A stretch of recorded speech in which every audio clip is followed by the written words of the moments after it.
এখন কিছু মানুষ এলিয়েন খোঁজে না, অন্য গ্রহ থেকে আসছে সিগন্যাল ইত্যাদি না। মহাকাশে দেখা মিলেছে এক অদ্ভুত রহস্যময় বস্তু, যার গতি, কক্ষপথ আর আচরণ সবই অস্বাভাবিক। এটি কি ধূমকেতু, নাকি এলিয়েনদের পাঠানো একটি বুদ্ধিসম্পন্ন যন্ত্র? কেউ কেউ বলছেন এটি হতে পারে শত্রু এলিয়েন স্পেসক্রাফট। আমরা হয়তো এলিয়েন প্রযুক্তির মুখোমুখি হচ্ছি। নতুন এই বস্তুটির নাম 3i অ্যাটলাস। এটি এসেছে অন্য এক গ্রহমণ্ডল থেকে, যার গতি ঘন্টায় 2 লক্ষ কিলোমিটার। 2025 সালের জুলাইয়ে প্রথম দেখা যায় এই বস্তুটি। গবেষকদের মতে এটি ম্যানহাটন শহরের মতো বিশাল এবং বর্তমানে সৌরজগতের মধ্য দিয়ে চলাচল করছে। হার্ভার্ডের বিখ্যাত অ্যাস্ট্রোফিজিস্ট প্রফেসর অ্যাভিলোভ বলছেন, এটি কেবল একটি পাথরের টুকরা নয়, হতে পারে এলিয়েনদের পাঠানো বুদ্ধিসম্পন্ন প্রযুক্তি। ও বেটা নিজেই জানে না যে আমরা মানুষরাই তো এই গ্রহের বাসিন্দা না। আল্লাহ পাক এমন মালায়েকা সৃষ্টি করেছেন যার এক ফুৎকারে পুরো মহাবিশ্ব ধ্বংস হয়ে যাবে ইনশাআল্লাহ। এটা হচ্ছে পৃথিবীর সামনের ভবিষ্যৎ। আর আমাদেরকে ওই যে অন্ধকারের পথযাত্রী যারা আলোর সংজ্ঞা শেখায়, ওরা বলে যে না, পৃথিবীর পরে আমরা মঙ্গলে গিয়ে থাকবো, তারপরে অন্য একটা গ্রহে গিয়ে থাকবো, অমুক গ্রহে পানি পাওয়া গেছে ওখানে যাব। মানুষকে রঙিন স্বপ্ন দেখায়, কারণ ওরাও হয়তো বুঝে ফেলেছে যে পৃথিবীতে আমরা আর বেশি দিন নাই। যা শুরু করেছি ওয়ার্ল্ডে, আমরা নিজেরাই পৃথিবীটা ধ্বংস করে ফেলি নাকি আল্লাহ ভালো জানে। আল্লাহ পাক একা ছিলেন, কিচ্ছু ছিল না, কথা ঠিক আছে? হুয়াল আউয়ালু, আল্লাহ পাক প্রথম, তার আগে কিছু ছিল? আচ্ছা, এরপর আল্লাহ পাক সৃষ্টি করলেন কি? কলম। কি সৃষ্টি করলেন? কলমের আগে হচ্ছে আরশ, কলমের আগে আরশ, এবং তার কানা আরশুহু আলাল মা, তার আরশটা ছিল কিসের উপরে? পানির উপরে।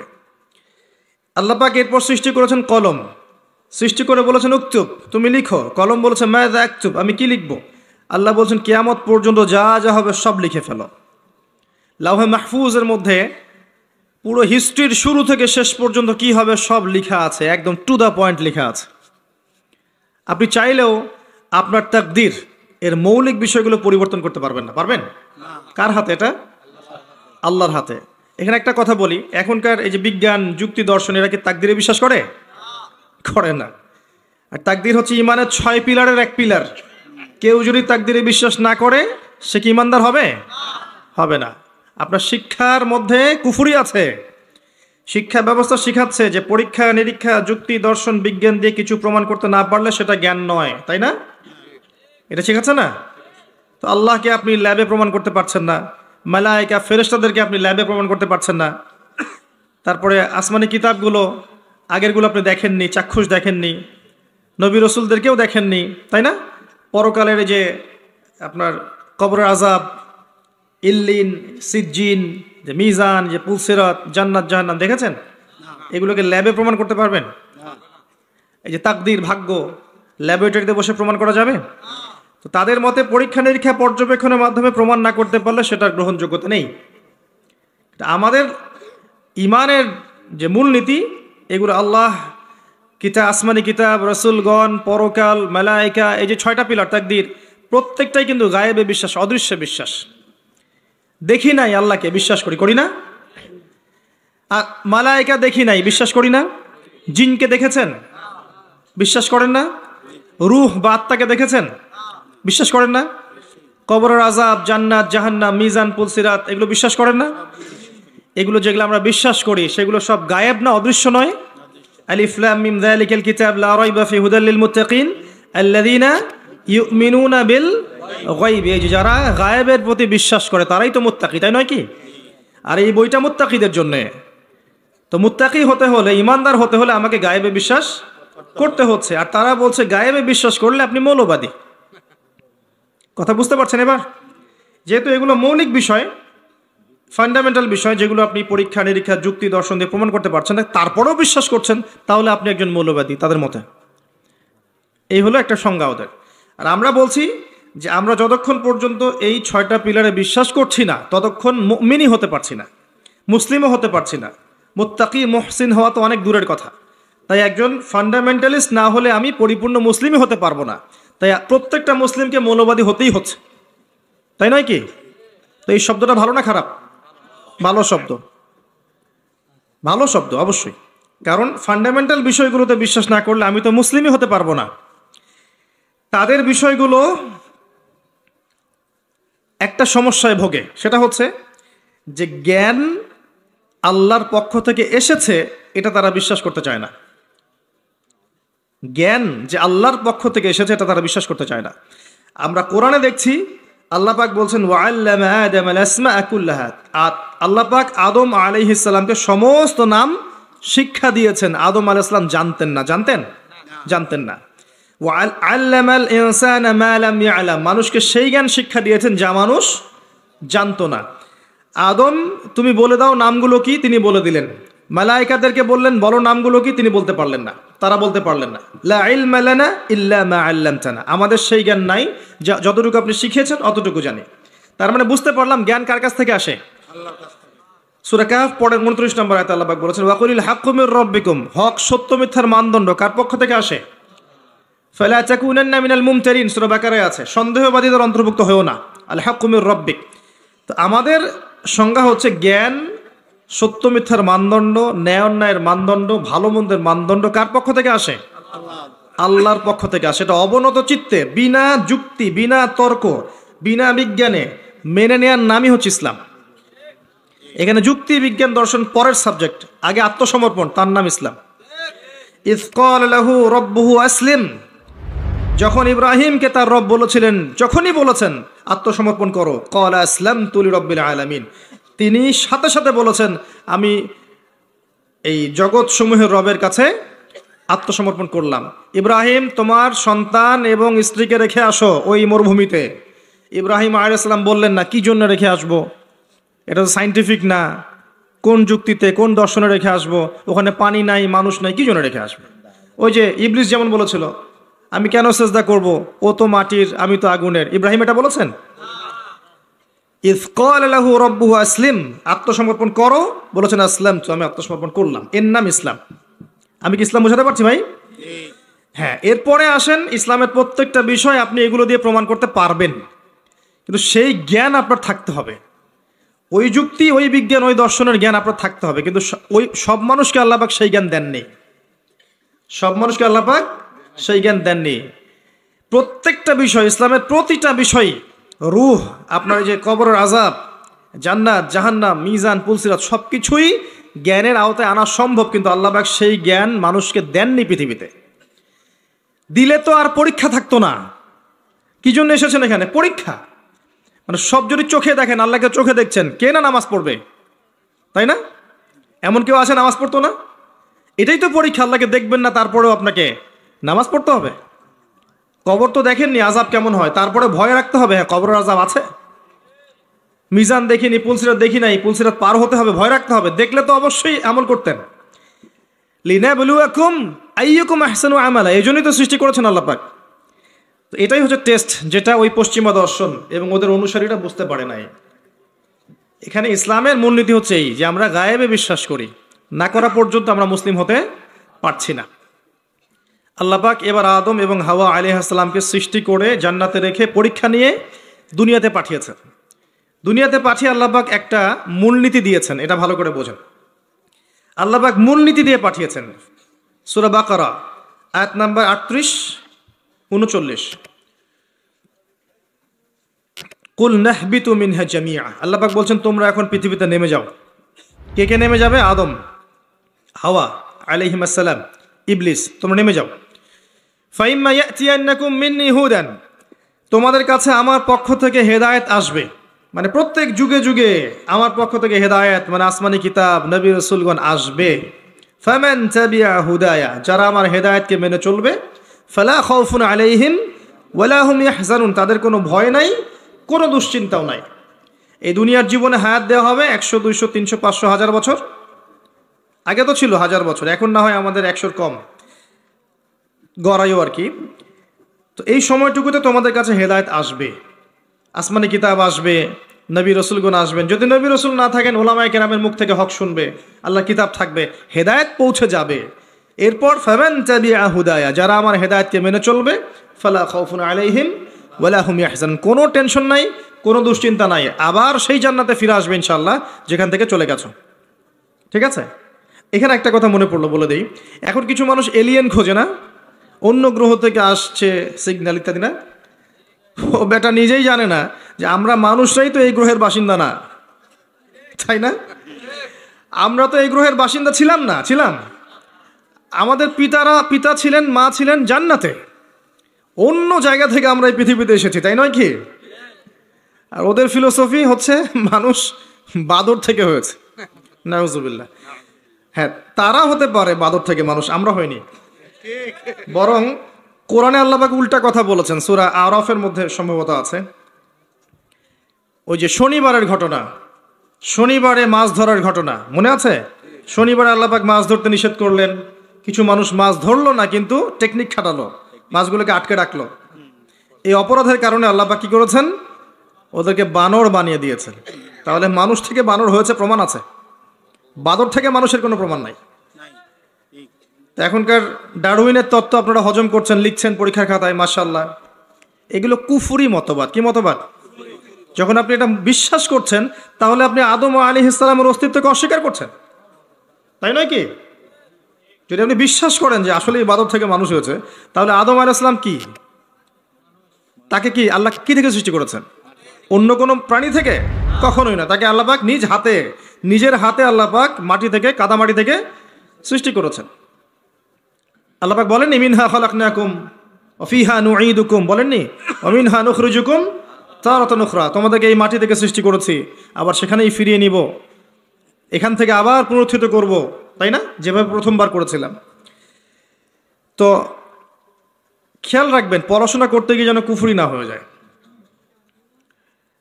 তো এই একটা আয়াত আল্লাহ পাক বললেন তোমরা নেমে যাও, কিন্তু হেদায়েত আসবে, যারা হেদায়েত মেনে চলবে তারা আবার জান্নাতে ফিরে আসবে। তারপর আরেকটা আয়াত আছে 39, আল্লাহ পাক বলছেন ওয়াল্লাযীনা কাফারু, তবে যারা কুফরি করবে, ওয়াকাযযাবু বিআয়াতিনা, এবং আমার আয়াতগুলোকে মিথ্যা প্রতিপন্ন করবে, কাযযাবু মিথ্যা প্রতিপন্ন করবে, ফাউলাইকা আসহাবুন নার, তারা চিরস্থায়ী, তারা জাহান্নামের অধিবাসী হবে, হুম ফিহা খালিদুন, তারা সেখানে চিরস্থায়ী থাকবে। এটা কি জীবন দর্শন না? সহজ সরল জীবন দর্শন। আল্লাহর পক্ষ থেকে হেদায়েত আসবে, দুনিয়ার সময়টা লিমিটেড, এই সময়ে হেদায়েত আপনার কাছে আসবে, এটা আল্লাহর দায়িত্ব পৌঁছে দেয়া। এরপর যদি আপনি মেনে নেন, আপনি সেই জান্নাতে যাবেন ইনশাআল্লাহ যেখান থেকে এসেছেন, ইনশাআল্লাহ।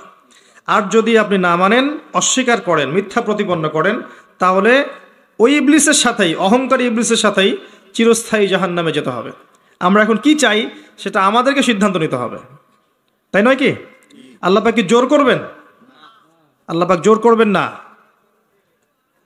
কুলিল হাক্কু মির রাব্বিকুম ফামান শাআ ফালইউমিন, যার ইচ্ছা হয় সে ঈমান আনুক, ওয়া মান শাআ ফালইয়াকফুর, যার ইচ্ছা হয় অস্বীকার করুক। আল্লাহ দুনিয়াতে আযাব দিতে পারেন, বিপদ আপদে ফেলতে পারেন, শাস্তি দিতে পারেন, চিরস্থায়ী জাহান্নাম দুনিয়াতে দিবেন না, দিবেন? আল্লাহ ফিরে আসার সুযোগ দিবেন। আর আল্লাহ আরো বলেছেন ওয়াহাদাইনাহুন নাজদাইন, আমি দুইটা পথ দেখিয়ে দিয়েছি। অন্য সূরায় আল্লাহ পাক বলেছেন ইম্মা শাকিরা ওয়া ইম্মা কাফুরা, ইচ্ছা হলে তুমি কৃতজ্ঞ হও, ইচ্ছা হলে অকৃতজ্ঞ হও। লা ইকরাহা ফিদ্দিন, দিনে কোনো জবরদস্তি নেই, ঘাট ধরে কাউকে ইসলাম কবুল করাতে হবে না, হবে? আল্লাহ পাক চান্স দিয়েছেন এই সময়টুকুতে।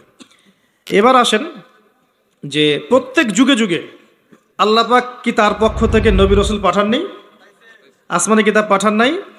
নূহ আলাইহিস সালাম 950 বছর দাওয়াত দিয়েছেন, তার কাছে আল্লাহর কিতাব আসেনি?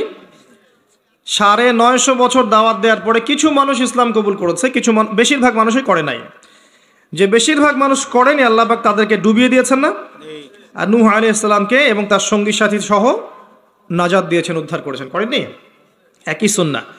আদ জাতির কাছে যান, বড় বড় দেহের, যারা ঈমান এনেছে আল্লাহ পাক উদ্ধার করেছেন, ঈমান আনে নাই দুনিয়ায় দুনিয়াতেও লাঞ্ছিত করেছেন, পরকালেও চিরস্থায়ী জাহান্নামে পাঠাবেন। সামুদ জাতি, সালেহ আলাইহিস সালাম, একই কাহিনী, যারা ঈমান এনেছে আল্লাহ পাক উদ্ধার করেছেন, ঈমান আনে নাই ধ্বংস করে দিয়েছেন। কওমে মাদিয়ান, শুআয়ব আলাইহিস সালামের কওম, একই ঘটনা, ঈমান এনেছে উদ্ধার, ঈমান আনে নাই আল্লাহ পাক ভূমিকম্প দিয়ে ধ্বংস করেছেন। ফিরআউন, একই ঘটনা, দাওয়াত দেওয়া হয়েছে, মুজিজা দেখানো হয়েছে, বারবার সতর্ক করা হয়েছে, ফিরআউন শোনেনি, পাল্টা ধাওয়া করেছে, লোহিত সাগরে আল্লাহ পাক একত্রিত করেছেন, মুহূর্তে ডুবিয়ে দিয়েছেন, শেষ। আর মুসা আলাইহিস সালামকে উদ্ধার করেছেন।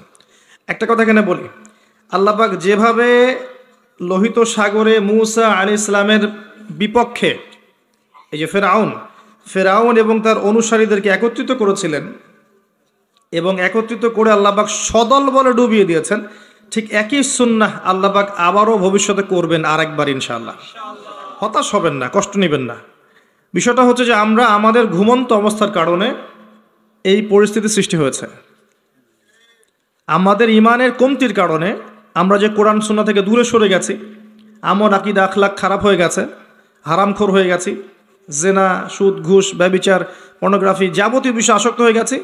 আল্লাহর পথ ছেড়ে দিয়ে আমরা যে শয়তানের পথে হেঁটেছি, এই সময়টুকুর মধ্যে ইসলামের দুশমনরা শক্তিশালী হয়ে গেছে। আল্লাহ পাক কি করবেন জানেন? এখন এই যে সময়টুকু দিয়েছেন আমাদেরকে, এই সময়টুকুর মধ্যে যদি আমরা দিনের জন্য কিছু না করি, ব্যক্তি পর্যায়ে, পারিবারিক পর্যায়ে, সোশ্যাল পর্যায়ে যদি না করি, আল্লাহ পাক আমাদেরকে সরিয়ে দিবেন আস্তে করে, দিয়ে ইস্তাবদিল কওমান গায়রাকুম, অন্য কওমকে আল্লাহ পাক হেদায়েত দিয়ে এই জায়গায় নিয়ে আসবেন। সুম্মা লা ইয়াকুনু আমসালাকুম, তারা তোমাদের মতো হবে না। আল্লাহ বলেছেন ইন্নাল্লাহা লা ইউগাইয়িরু মা বিকওমিন হাত্তা ইউগাইয়িরু মা বিআনফুসিহিম, আল্লাহ পাক একটা কওমের অবস্থা ততক্ষণ পরিবর্তন করেন না যতক্ষণ না ওরা নিজেদের অবস্থা পরিবর্তনের চেষ্টা করে। আমরা কি চেষ্টাটা করেছি বলেন দেখি এবার? কথা বললে তো মাইন্ড করে ফেলে। সত্যি কথা বলছি, আমাদের চেষ্টার ত্রুটি ছিল। অনেক বড় বড় ইস্যু আছে যেখানে আমরা চেষ্টা মোটেও করতে পারি নাই। আমরা ছোটোখাটো বিষয় নিয়ে এত ব্যস্ত ছিলাম একে অন্যের সাথে মানে কাদা ছড়াছড়ি করতে, যে এই সুযোগে আমাদের শত্রুটা অনেক দূর হেঁটে গেছে। এটা ক্যাচ করা এখন আমাদের জন্য অনেক কঠিন হয়ে গেছে। এখনও আমরা সে একই কাজই করে যাচ্ছি। জি, এখন 2022-এ এসেও দেখবেন আমরা সে একই কাজই করে যাচ্ছি।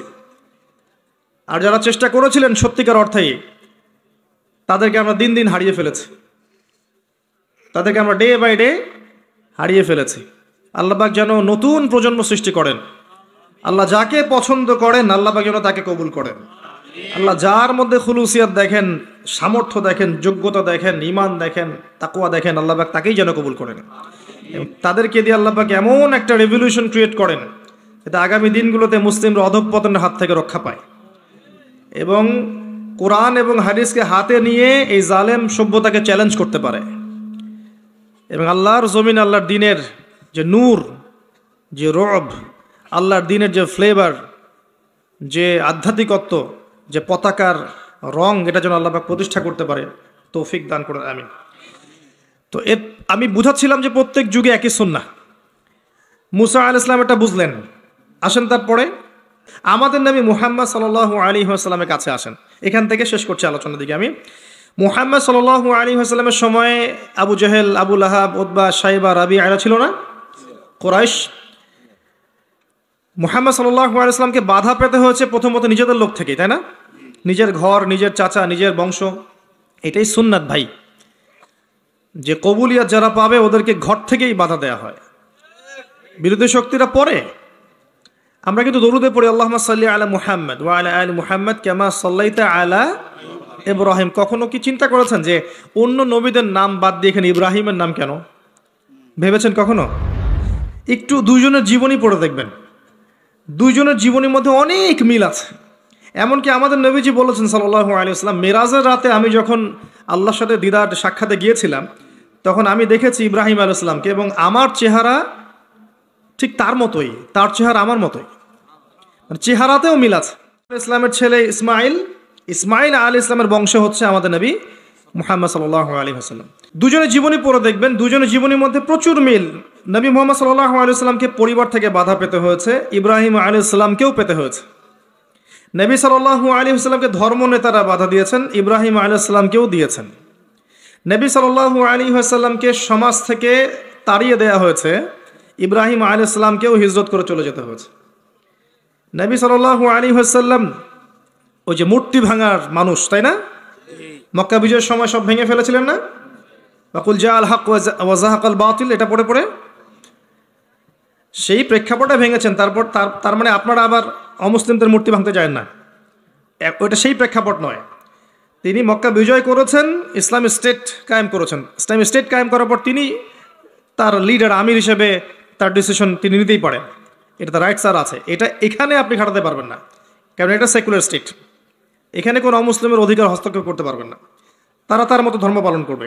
ইব্রাহিম এর জীবনে গিয়ে দেখেন তিনিও কিন্তু ওই যে মূর্তি ভেঙে দিয়েছে। মানে অনেক মিল আছে, আপনি খেয়াল করে দেখবেন জীবনের প্রতিটা ক্ষেত্রেই ইব্রাহিম এবং মুহাম্মদ সাল্লাল্লাহু আলাইহি ওয়াসাল্লামের প্রচুর মিল আছে।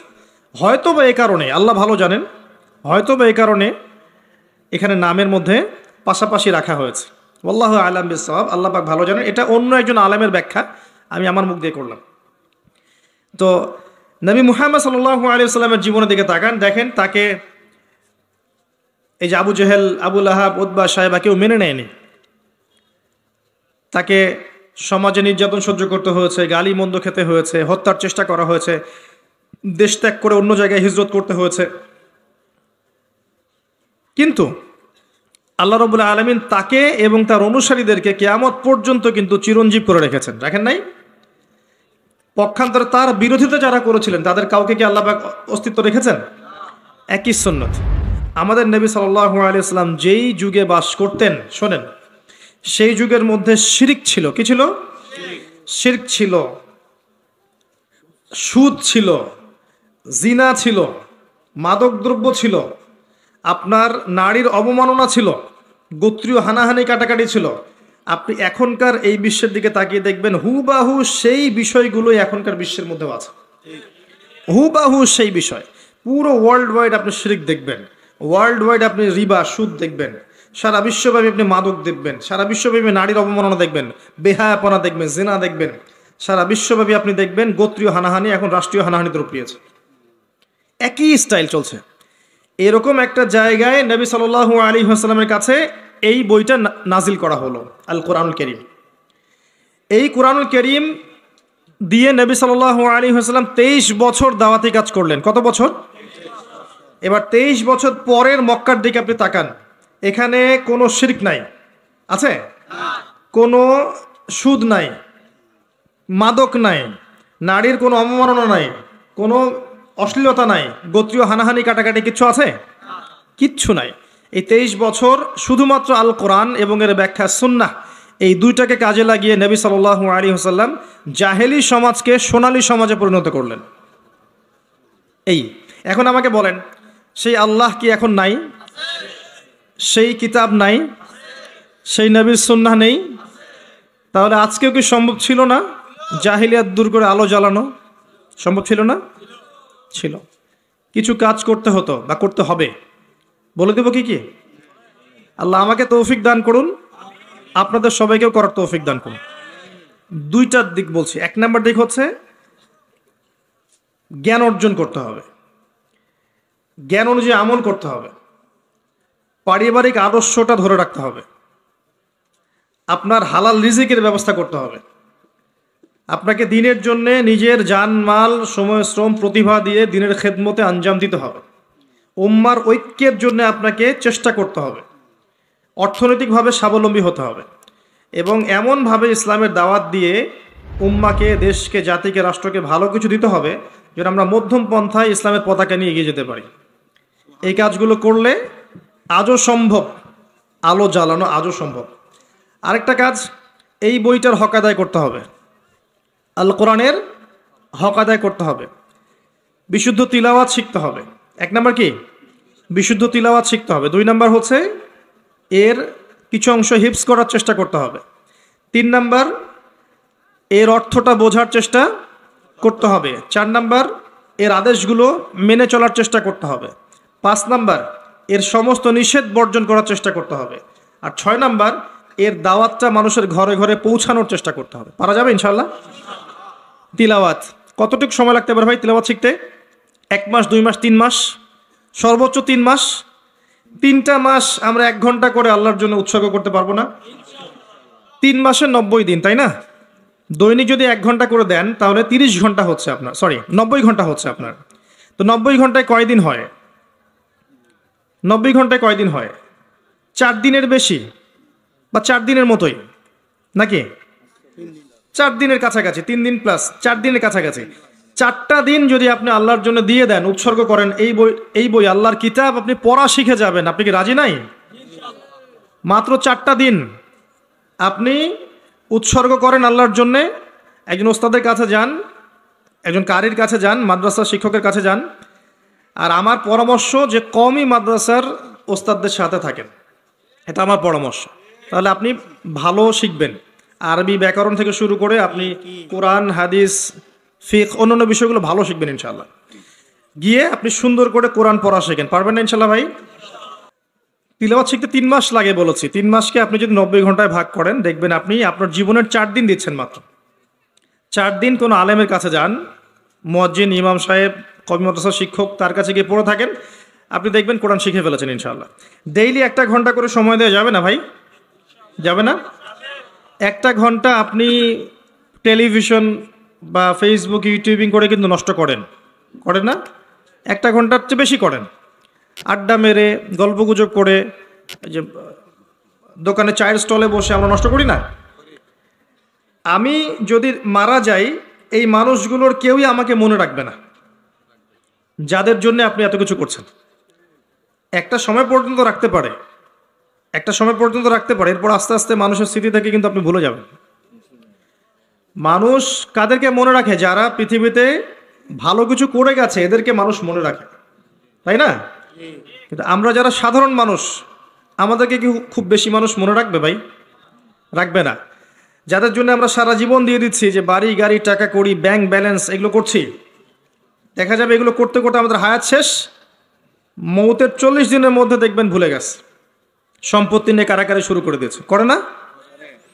তো দুনিয়ার মানুষের স্বার্থ দেখে নিজের স্বার্থ নষ্ট করার কোনো মানে হয়? আমাদের স্বার্থ হচ্ছে কবর, তাই না? আর পরকালে কোরআন আমার সাথে যাবে না? যাবে না? কোরআন সুপারিশ করবে না? করবে ইনশাল্লাহ। অতএব কোরআনকে সময় দেন, স্মার্ট হয়ে যান। আপনি আপনার ভালো বোঝার শিখেন, কোরআন পড়েন, কোরআন তেলাওয়াত করা শেখেন। 3 মাস, 4 মাস, 5 মাস, 6 মাস, যত সময় লাগে লাগুক, আপনি শেখেন। পারা যাবে ইনশাল্লাহ। আগামী রমজান আসার আগেই কারা কারা শিখবেন হাত তোলেন ইনশাআল্লাহ। মাশাআল্লাহ, জাযাকুমুল্লাহ। বসেন। প্রত্যেক হরফে 10 নেকি পাবেন। আলিফ লাম মিম বললে 30 নেকি পাবেন। কোরআনে সূরা ফাতিহা পড়বেন, এটা সকল রোগের শেফা। আয়াতুল কুরসি পড়বেন প্রত্যেক ফরজ সালাতের পর। সূরা বাকারার 255 নম্বর আয়াত, আয়াতুল কুরসি। মৃত্যু ছাড়া জান্নাতে যাওয়ার জন্য কোনো বাধা নাই সেই ব্যক্তির। রাতের বেলা সূরা মুলক পড়বেন, ওই ব্যক্তির কবরের আযাব ইনশাআল্লাহ আল্লাহ পাক মাফ করে দিবে। সূরা কাহাফ পড়বেন শুক্রবার, জুমার দিনে, আল্লাহ পাক আপনার জীবদ্দশা বের হলেও আপনাকে আল্লাহ পাক হেফাজত করবে ইনশাআল্লাহ। সূরা ইয়াসিন মুখস্থ করবেন, আর রহমান পড়বেন, সূরা বাকারার শেষের 2-3টা আয়াত পড়বেন রাতের বেলা। সারা রাত ইবাদত করলে যে নেকি হয়, আপনি এখন সূরা বাকারার শেষের 3টা আয়াত পরে ঘুমিয়ে যান, সেই নেকি পাবেন ইনশাআল্লাহ। সবই সহিহ হাদিসে এসেছে। সূরা ইখলাস পড়েন 3 বার বা 10 বার, সূরা ফালাক পড়েন 3 বার, নাস পড়েন 3 বার, দৃশ্য অদৃশ্যের সমস্ত ক্ষতি থেকে আপনি বেঁচে থাকবেন ইনশাআল্লাহ। সূরা কাফিরুন পড়েন ঘুমানোর সময়, আল্লাহ পাক আপনাকে শিরকের পাপ থেকে বাঁচিয়ে রাখবে। এই ফজিলতগুলো কখন পাবো ভাই? যখন আমি কোরআন বিশুদ্ধ করে পড়তে জানবো, তখনই তো, নাকি? যদি বিশুদ্ধ পড়তে না জানি, সারা জীবন ভুল পড়ে যাব, অর্থ বিকৃত হবে, আমার ইমানে জায়গা কুফরি হয়ে যেতে পারে। ঠিক আছে? কোরআনে এমন অনেক জায়গা আছে যেখানে মাখরাজের কারণে, অক্ষরের 19-20-এর কারণে এমন অর্থ পরিবর্তন হতে পারে যে ইমান এবং কুফরির প্রশ্ন চলে আসতে পারে। অতএব খুব ভালো করে কোরআন তেলাওয়াত করা শিখতে হবে এবং নিয়মিত কমপক্ষে 1 পারা করে কোরআন পড়ার চেষ্টা করবেন। পারা যাবে ইনশাআল্লাহ। ডেইলি 1 পারা মানে আপনার মাসে 30 পারা, মানে প্রতি মাসে আপনি 1টা খতম দিচ্ছেন, বছরে আপনি 12টা খতম দিচ্ছেন। পারা যাবে ইনশাআল্লাহ। আল্লাহ পাক তৌফিক দান করুন, আমিন। 1 পারা পড়তে খুব বেশি সময় লাগে না। সর্বোচ্চ আপনার যদি পড়ার ফ্লুয়েন্সি থাকে, আপনি আধা ঘন্টা 40 মিনিট লাগবে। যদি একটু ধীরে পড়েন 1 ঘন্টা লাগবে। এই কাজটা করতে পারেন। আমার পরামর্শ হচ্ছে ফজরের নামাজের পরে।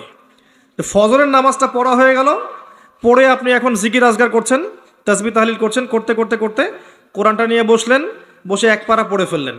1 পারা পড়তে পড়তে আপনার 1 পারার হক আদায় হয়েছে, দেখবেন সূর্য উঠে গেছে। সূর্য উঠে গেল, ইশরাকের সময় হয়ে গেল। তখন আপনি 2 রাকাত নামাজ পড়ে বাসায় ফিরে যান, 1টা কবুল হজ, 1টা কবুল ওমরার নেকি পাবেন ইনশাআল্লাহ। মনে করেন ঢাকা শহরের মানুষ, এখন আমি তো ঢাকার মানুষ হয়ে গেছি, জ্যামটা একটা কমন জিনিস না? জ্যামে বসে আছে আধা ঘন্টা 1 ঘন্টা বসে আছে, এই যে ফোন আছে, আপনি ফোনে অ্যাপস আছে না, অ্যাপস বের করেন, 10টা পৃষ্ঠা পড়ে ফেলতে পারবেন না? সময়টা কাজে লাগলো। সময় কাজে লাগাতে হবে, টাইম ভাগ করে করে স্মার্ট হতে হবে, টাইমটা কাজে লাগাতে হবে। মনে করেন আপনি শীতের বেলা ব্যাডমিন্টন খেলছেন, কথার কথা খেলেন তো নাকি, বা ফুটবল খেলছেন, বা যুবকরা অনেক সময় অনেক খেলাধুলা করে, ওই সময়টুকুর মধ্যেও কিন্তু আপনি সুবহানাল্লাহ পড়তেই থাকতে পারেন, মনে মনে পারেন না? আলহামদুলিল্লাহ পড়তে থাকতে পারেন, আল্লাহু আকবার পড়তে থাকতে পারেন। মানে আপনি একটা কাজ করছেন আর একটা কাজ করতেছেন মনে মনে। এটাকে বলে যে প্রোডাক্টিভ মুসলিম, মানে আপনি আপনার সময়টাকে মূল্যায়ন করছেন। একই সাথে কয়েকটা কাজ করতে শিখতে হবে, একই সাথে কয়েকটা কাজ।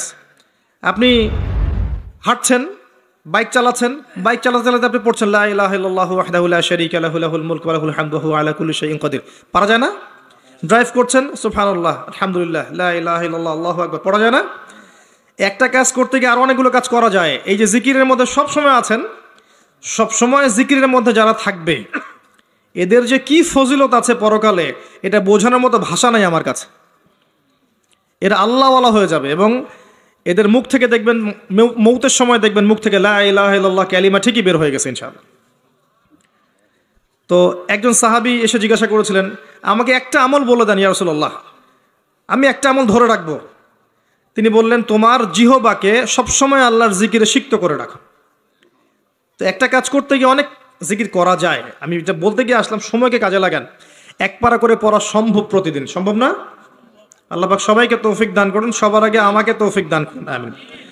অর্থ বোঝেন আর নাই বোঝেন, তেলাওয়াত করেন, কারণ সবাই অর্থ বুঝতে পারবে না, এটা সবার পক্ষে সম্ভব নয়। কিন্তু অর্থ বোঝেন আর নাই বোঝেন, আপনাকে তেলাওয়াতটা শিখতে হবে এবং করতে হবে নিয়মিত এক পারা করে। যারা গবেষণা করতে চায় কোরআন, গবেষণার প্রথম শর্ত হচ্ছে আগে নিয়মিত তেলাওয়াত করা। নিয়মিত তেলাওয়াত করতে করতে করতে করতে আয়াতগুলো পরিচিত হয়ে যাবে আপনার কাছে। আয়াতগুলো যখন পরিচিত হবে তখন দেখবেন আপনার পড়তে কম সময় লাগছে, এবং খুব দ্রুত আপনি ফজিলতপূর্ণ আয়াতগুলো, সূরাগুলো পড়তে পারছেন। আর বিশ্বাস করেন, কোরআন তেলাওয়াত করার পরে যদি আপনি জেনারেল সাবজেক্টগুলো পড়তে বসেন, সায়েন্সের, আর্টসের, কমার্সের, আপনার মেমোরি শার্প হবে ইনশাআল্লাহ। আপনার পড়ায় কোনো ক্ষতি হবে না। গার্ডিয়ানরা মনে করে যে কোরআন 1 ঘন্টা পড়লে মনে হয় আমার ছেলে পিছায় পড়বে, জি না, বরং তার মেমোরি আরও শার্প হবে। এবং যে যত বেশি কোরআন তেলাওয়াত করে তার মাথায় মানসিক চাপ নেওয়ার ক্ষমতা অত বাড়তে থাকে। মাথায় আপনি বেশি কোরআন পড়তে থাকেন, আপনি একসাথে মাথায় অনেক চাপ নিতে পারবেন। এটা খেয়াল করে দেখবেন, পড়া শুরু করেন, দেখবেন আপনি মাথায় অনেক চাপ নিতে পারছেন, মানসিকভাবে সুস্থ আছেন এবং ফ্রেশ আছেন। আরেকটা কথা বলি, জানি আমার এই কথাটা গডলেস ওয়ার্ল্ড বলতে বোঝাচ্ছি যে আল্লাহীন এই সভ্যতা। আমি আল্লাহ মানে গড বলিনি, ওদের ভাষায় বলেছি, ওরা একটা গডলেস ওয়ার্ল্ড, আল্লাহীন একটা সভ্যতা। আল্লাহ বিশ্বাস করে, ঈশ্বরে বিশ্বাস করে না। আল্লাহর নাম কিন্তু গড বা ঈশ্বর নয়, আল্লাহর নাম আল্লাহ। ওদেরকে বুঝাতে গিয়ে শব্দটা বললাম আমি, যে ওরা এই কথাটা বিশ্বাস করবে না আমার যেটা আমি এখন বলতে যাচ্ছি, কিন্তু আল্লাহ পাক কোরআনে সেটা বলেছেন। আপনার কাছে মনে হবে যে যত রোগ ব্যাধি, বিপদ আপদ, বালা মুসিবত আছে, রোগ ব্যাধির কথাই ধরেন, এগুলোর শুধু চিকিৎসা দিয়ে শেফা হয়, আপনার কাছে এটা মনে হতে পারে। কোরআনে আল্লাহ পাক বলেছেন কোরআনও শেফা। কোরআন যারা বেশি বেশি তেলাওয়াত করে, এই তেলাওয়াতের বরকতে আল্লাহর ইচ্ছায় সে আরোগ্য লাভ করতে পারে। অনেকে বলতে পারে এটা আনসাইন্টিফিক কথা, তাদের দৃষ্টিতে না, তারা তো চাক্ষুষ ছাড়া বিশ্বাস করবে না, তাই না? আল্লাহ পাক কোরআনে বলেছেন ওয়ানুনাজ্জিলু মিনাল কোরআন মা হুয়া শিফাউ ওয়া রাহমাতুল লিল মুমিনিন। আমি কোরআন নাজিল করেছি, এই কোরআনের মধ্যে মুমিনদের জন্য শেফা আছে, আরোগ্য আছে, দেহের আরোগ্য, মনের আরোগ্য আছে, আত্মার রোগের শেফা আছে, এখানে দেহের শেফা আছে। আরেকটা আয়াত বলতে যাচ্ছি, সূরা বানু ইসরাইল। আপনি খেয়াল করে দেখবেন, যারা কোরআন তেলাওয়াত খুব বেশি বেশি করে, অনেক ধরনের বিপদ আপদ, বালা মুসিবত, রোগ ব্যাধি থেকে আল্লাহ পাক হেফাজত করে রাখেন তাদেরকে। এটা তারা বুঝতে পারে, আপনি বুঝতে পারবেন না।